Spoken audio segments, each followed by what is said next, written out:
Chapter 68. Logging on the next morning, Isla felt a rush of exhilaration. Her inbox contained a message from Steve. Her heart started to beat in a way that she remembered from the dim and distant past.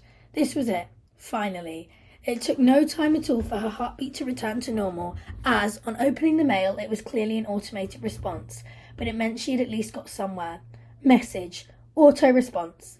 Thank you for your message. At the current time, I am out of office on essential family business. Please contact my PA, rachel.arthur@solentrecords.info during my absence. This email will not be forwarded. Stay safe. Despite landing in the right inbox, a good thing, he wasn't there to read it. Suboptimal. Isla sent a mail to Rachel. She introduced herself as an old friend trying to get in touch. It was the sort of message that Rachel would have received many times at high-profile time for an up-and-coming band. She guessed there would be fewer groupies these days, unlike the last time she approached Steve's company looking for him, and the subsequent fobbing off labelled as just another hanger-on. Rachel responded quickly, promising that Steve would be made aware of her message the next time they spoke. While it might just be another fob-off, just maybe it would be more than that, and her luck was finally changing. The following days dragged by.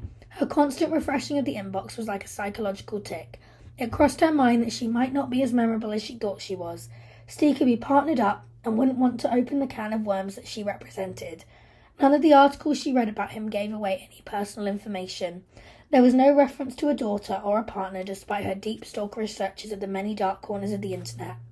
Lockdown remained in full force and it showed no immediate signs of being lifted.